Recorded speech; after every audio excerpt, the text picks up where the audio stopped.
Dictation गति 100 शब्द प्रति मिनट स्टार्ट। सज्जनों और देवियों, विगत 2 दशकों से मेरा संपर्क जहां तक कार्यालयीन कार्यभार का प्रश्न है, देश के विभिन्न भागों में कार्यरत स्वैच्छिक हिंदी संस्थाओं से रहा है। अतएव आज इस गौरवपूर्ण मंच से संस्थाओं और इनके इर्द गिर्द की बातों पर अपने विचार केंद्रित करूंगा, जहां हिंदी शिक्षण एवं परीक्षा संचालन, हिंदी प्रचार प्रसार के सर्वाधिक रचनात्मक कार्यक्रम हैं, वहीं हिंदी तर क्षेत्र में हिंदी के लिए अनुकूल वातावरण निर्माण भी एक महत्वपूर्ण पहलू है।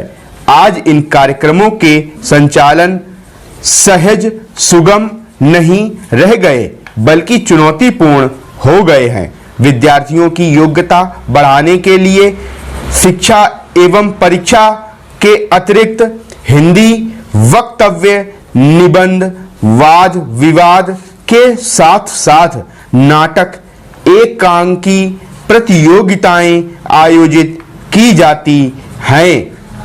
हिंदी शिक्षकों प्रचारकों के लिए शिविर, पुनश्चर्या कार्य शिविर, पुरस्कार योजना जैसे कार्यक्रम आयोजित किए जाते हैं। अनुकूल वातावरण निर्माण के लिए जहां इन कार्यक्रमों को अधिक प्रभावी और परिणामी बनाने की आवश्यकता है, वहीं अन्य प्रभावी कार्यक्रमों की परिकल्पना करनी होगी। हिंदी शिक्षण, परीक्षा संचालन और वातावरण निर्माण, इन तीनों के आनुपातिक और सफल आयोजन पर विद्यार्थियों का हिंदी ज्ञान अर्थात हिंदी बोलने, पढ़ने एवं लिखने की दक्षता का पूरा दारोमदार टिका रहता है। आज जबकि बहुतेरे विद्यार्थी शिक्षक बनने की राह में प्रशिक्षण प्राप्त कर रहे हैं, तो हिंदी शिक्षक की योग्यता एवं दक्षता ऐसे ध्यान देने का विषय है, जो राज्य के इतने सारे हिंदी सीखने वाले विद्यार्थियों के स्तर के लिए निर्णायक पहलू है। या नकारा नहीं जा सकता कि किसी भी संस्था के लिए उनके प्रचारक ही आधारभूत परिसंपत्तियां होते हैं। प्रचारकों के सत प्रयास एवं सुकार्य से संस्था की जड़ें मजबूत होती हैं। वास्तव में हिंदी की प्रचार योजनाओं का सफल कार्यान्वयन सभी संबंधित पक्षों के प्रयास के समन्वय से ही संभव है। संस्था के पदाधिकारी, कार्यकर्ता, प्रचारक गण, विद्यार्थी और अंत में किंतु कदापि कम नहीं सरकारी व्यस्तता के तालमेल पर इन सब के कार्यों के उचित समन्वय का प्रयत्न स्वस्थ दृष्टि से निरंतर जारी रहना चाहिए। और यह भी ध्यान रहे कि जाने अनजाने दामन में दाग ना लग जाए। भारत ग्रामों का देश है और अधिकांश भारतीय जनता ग्रामों में बसती है। नगरों और शहरों के नागरिकों को शिक्षा की कई सुविधाएं प्राप्त हैं, यूं उन्हें हिंदी पढ़ने के यथेष्ट अवसर उपलब्ध हो जाते हैं। अब आवश्यकता इस बात की है कि ग्रामवासियों को भी हिंदी सीखने के अधिक अवसर प्रदान किए जाएं। हिंदी राष्ट्रीय अस्मिता, राष्ट्रीय पहचान, राष्ट्रीय गौरव की भाषा है। यह राष्ट्रभाषा, राजभाषा घोषित तो हो चुकी है, किंतु अब तक इसे अपना उचित स्थान प्राप्त नहीं हुआ है। इसके लिए जब तक शासन और जनता दोनों ओर से समवेत प्रयास नहीं होगा, लक्ष्य की प्राप्ति नहीं हो सकेगी। राष्ट्रभाषा से ही किसी राष्ट्र की भावनात्मक एकता, राष्ट्रीय एकता की प्राप्ति की जा सकती है। अपने देश की भाषा को छोड़ किसी अन्य विदेशी भाषा से इसकी प्राप्ति कदापि नहीं की जा सकती है। महोदय, कुछ लोग आज यह कहते देखे गए हैं कि राष्ट्रीय एकता अंग्रेजी के माध्यम से हो सकती है। कई लोगों की धारणा है कि अंग्रेजी निकाल दी जाए तो राष्ट्र टुकड़े टुकड़े हो जाएगा, वैज्ञानिक प्रगति रुक जाएगी आदि। इससे बढ़कर भ्रामक विचार और कुछ भी नहीं हो सकता। मैं अंग्रेजी की उपादेयता को नकार नहीं रहा, किंतु हर जगह उसका वर्चस्व हो यह स्वीकार्य नहीं हो सकता। किसी देश की भाषा के साथ उस देश की संस्कृति, विचारधारा और मान्यताएं जुड़ी रहती हैं और उन्हें प्रकट करने के लिए उस देश की भाषा ही सर्व सक्षम होती है। स्वतंत्रता के पूर्व राष्ट्रीय गौरव आम जनता को दृष्टि में रखकर किया जाता था। राष्ट्रीय एकता का अर्थ है करोड़ों भारतीयों की एकता, और यह एकता हिंदी से ही लाई जा सकती है, अंग्रेजी से नहीं। अंग्रेजी को बनाए रखने की नीति मानसिक दास्ता की द्योतक है। यदि हिंदी और भारतीय भाषाओं के विरुद्ध अंग्रेजी षड्यंत्र को विफल नहीं किया गया तो जनतंत्र एक मखौल बनकर रह जाएगा। हिंदी और भारतीय भाषाएं तो सहोदराएं हैं, उनमें आपसी कोई विरोध नहीं। उनका विरोध और संघर्ष तो अंग्रेजी के साथ है। जिस दिन क्षेत्रीय भाषाएं अपने क्षेत्र के प्रशासन, न्याय, शिक्षा आदि में स्थापित हो जाएंगी, उसी दिन राष्ट्रीय स्तर पर राष्ट्रभाषा, राजभाषा और संपर्क भाषा के रूप में हिंदी के स्थापित हो जाने का मार्ग प्रशस्त हो जाएगा। स्वैच्छिक हिंदी संस्थाएं अपने इस मूल उद्देश्य को कभी भी धूमिल होने न दे, क्योंकि हिंदी के प्रचार प्रसार के क्षेत्र में वे सर्वाधिक महत्वपूर्ण इकाइयां हैं। इस दृष्टि से मैसूर हिंदी प्रचार परिषद का यह कार्यक्रम उल्लेखनीय है कि वह हिंदी के साथ कन्नेत्तर जिज्ञासुओं के लिए कन्नड़ की प्रारंभिक और उच्च कक्षाएं एवं परीक्षाएं चला रही है। अपनी दैनंदिनी में भी हिंदी के साथ साथ कन्नड़ में दिन और तिथियां दी हैं। इस तरह के छोटे किंतु दिन दिन के व्यवहार में राष्ट्रभाषा और क्षेत्रीय भाषा साथ साथ गलबहियां डालकर चलें, इससे बढ़कर सुखद स्थिति और क्या हो सकती है। और प्रिय स्नातकों, आज का दिन आपका है और कल का दिन भी आपका ही होगा। विगत महीनों और वर्षों में आपने कठिन परिश्रम कर हिंदी रत्न अथवा हिंदी प्रशिक्षण की परीक्षाएं दी हैं, उत्तीर्ण हुए हैं। आपकी दीक्षा पूरी हो चुकी है। अब आप समाज और राष्ट्र की सेवा में समर्पित हो जाइए। भारतीय भाषा संस्कृति, उनकी रक्षा, उनका संवर्धन आपके हाथों सौंप दिया गया है। आप दायित्व का निर्वाह कर सकें, जीवन में सफलताएं पाएं, यही शुभकामना है। जिन्होंने हिंदी प्रवेश, हिंदी उत्तमा की परीक्षाएं उत्तीर्ण की हैं, वे और आगे बढ़ेंगे, पढ़ेंगे, यही आशा है। इस उद्देश्य की प्राप्ति हेतु स्वैच्छिक हिंदी संस्थाओं की विभिन्न परीक्षाओं को मान्यता प्रदान की गई है। अंत में इस गौरवपूर्ण समारोह में आपने मुझे आमंत्रित किया, उसके लिए पुनः धन्यवाद देता हूँ। उपाध्यक्ष महोदय, मैं इस बिल का समर्थन करता हूँ।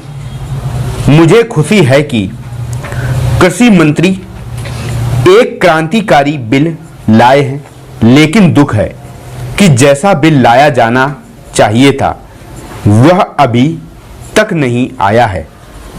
मुझे खुशी है कि मंत्री महोदय ने बड़ी हिम्मत से यह बिल पेश किया है, परंतु कुछ सदस्यों ने इसका विरोध किया है। उन्होंने इस बात की ओर ध्यान नहीं दिया कि जब तक वनों को हम बचाकर नहीं रखेंगे और जमीन पर कब्जा करने की लोगों की जो भूख है उसको नहीं रोकेंगे, तब तक हम वनों को नहीं बढ़ा सकेंगे। देश की जो दूसरी सबसे बड़ी समस्या है वह है बेरोजगारी। उसे यही एक विभाग है जो सबसे ज़्यादा दूर करता है। आदिवासी लोगों को, गरीब और पिछड़े लोगों को वनों से ही रोजगार मिलता है। काफ़ी ऐसे लोग हैं जो महीने वनों से ही फल फूल द्वारा भोजन करते हैं। मैं इस विषय में मंत्री महोदय का ध्यान आकर्षित करना चाहूँगा। मेरा क्षेत्र अंडमान निकोबार है जो बहुत हरा भरा है। वहाँ काफ़ी जंगल हैं, लेकिन उनको काटा जा रहा है। अगर इसको सही ढंग से रोकेंगे नहीं तो एक दिन ऐसा आएगा जब वर्षा भी वहाँ नहीं होगी। मैंने प्रधानमंत्री जी को इस विषय में जुलाई मास में एक पत्र लिखा था। उसमें मैंने कहा था कि हमारे यहाँ जंगलों की कुछ व्यवस्था की जाए। इसके बाद एक समिति बनी जिसको वहाँ जाकर सारी चीज़ों को देखना था। उसकी सिफारिश के अनुसार वहाँ काम होना था। इस समिति को बने हुए 6-7 महीने हो गए हैं, लेकिन यह समिति आज तक वहाँ नहीं जा सकी है। झगड़ा क्या है?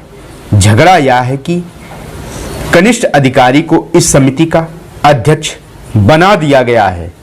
जो वरिष्ठ अधिकारी हैं वे कहते हैं कि हम इसके नीचे कैसे काम करेंगे, उनके साथ कैसे जाएंगे। इस वास्ते यह जो चीज़ है इसकी तरफ आपका ध्यान जल्दी से जल्दी जाना चाहिए और आपको इसको देखना चाहिए। हमारी जो अर्थ नीति है वह वनों पर आधारित है। जो गरीब लोग हैं उनका गुजारा इन वनों से ही चलता है। जो इमारतें हैं वे लकड़ी की ही बनती हैं। ईंटें वहाँ नहीं बनती। सीमेंट का वहाँ कोई कारखाना नहीं है। इधर से ही वहाँ सीमेंट जाता है।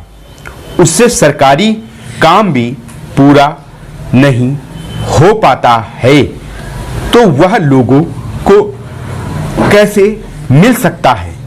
आज सारे देश में एक चर्चा चल रही है कि अंडमान में बहुत टिम्बर है।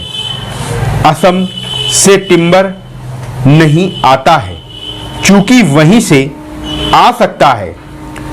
इस वास्ते वहाँ पर भी इसका भाव बहुत ऊंचा हो गया है और वह असम से टिम्बर न आने की वजह से हुआ है।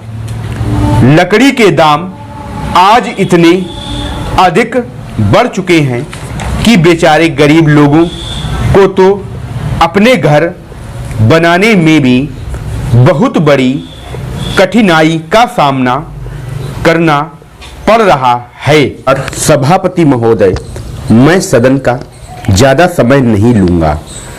मैं केवल एक दो बातों की ओर वित्त मंत्री और सरकार का ध्यान खींचना चाहता हूं। आज बिजली के मामले में राजस्थान की हालत बहुत नाजुक है।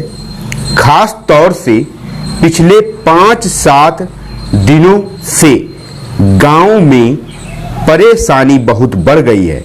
मैंने देखा है कि कई जिलों में पिछले कई दिनों से बिजली नहीं है। नतीजा यह हुआ है कि जो फसल बोई गई है उसको पानी नहीं मिल पाया है। पहले से ही वहाँ अकाल की स्थिति है। बिजली ठीक तरह से न मिलने के कारण किसानों की फसल बर्बाद हो रही है। इसलिए बिजली को और अधिक फैलाने की बात को छोड़कर सरकार उसकी पूर्ति को नियमित करे। उधर से जो माननीय सदस्य बोलते हैं वे बातें करीब करीब वही करते हैं जो हम कर रहे हैं। दोनों में कोई फर्क नहीं है। वे भी कहते हैं कि महंगाई है, बेकारी है और हालत खराब है। सरकार की तरफ से भी हर एक वक्तव्य को इसी वाक्य से शुरू किया जाता है कि उसे विरासत में खराब हालत मिली है जिसे सुधारने में समय लगेगा। मैं निवेदन करना चाहता हूं कि सरकार एक अवधि निर्धारित कर दे कि वह कब इस पहले वाक्य को बोलना छोड़ देगी। हम सरकार का विरोध नहीं करेंगे। वह हमको भाषण लिख कर दे दे और बता दे कि क्या हम करें। हम वैसे ही इस सदन में और बाहर जनता के सामने बोलेंगे, लेकिन वह देश की हालत को सुधारे। आज चारों तरफ हालत बिगड़ रही है। आज गांवों में कोई व्यवस्था नहीं है। सरकार हम लोगों को कब तक दोष देती रहेगी। अगर हालत ना सुधरी तो ये लोग भी डूबेंगे, हम लोग भी डूबेंगे और लोकतंत्र भी डूबेगा। आज गांवों में हालत बहुत खतरनाक ढंग से बिगड़ रही है। मैं बड़ी जिम्मेदारी और गंभीरता के साथ यह बात कह रहा हूं। आखिर सरकार का और हमारा काम एक ही है। कुछ लोग उधर बैठे हैं और हम इधर बैठे हैं, इससे कोई फर्क नहीं पड़ता। हालत सब तरफ से खराब है। बिजली खराब है, कोयला खराब है, तेल नहीं मिल रहा है। किसानों के काम सब तरफ से रुके हुए हैं। गांवों के अंदर इतनी महंगाई बढ़ रही है कि गरीबों के प्राण निकल रहे हैं और आगे यह महंगाई जोर से बढ़ेगी। गेहूं का उत्पादन कम हो गया है। भाव अभी ऊंचे हो रहे हैं, आगे और भी ऊंचे होंगे। आगे आप फिर कहेंगे कि आयात के बिल बढ़ रहे हैं, पेट्रोल और डीजल के दाम बढ़ गए हैं, तो आप मुसीबत में फंस गए हैं। आप मुसीबत में फंसते हैं तो हमें भी खुशी नहीं होती है। इसीलिए आप गंभीरता से सोचें। कुछ हमसे सहायता लेना चाहते हैं तो लें, जिस तरह से भी लेना चाहते हैं लें।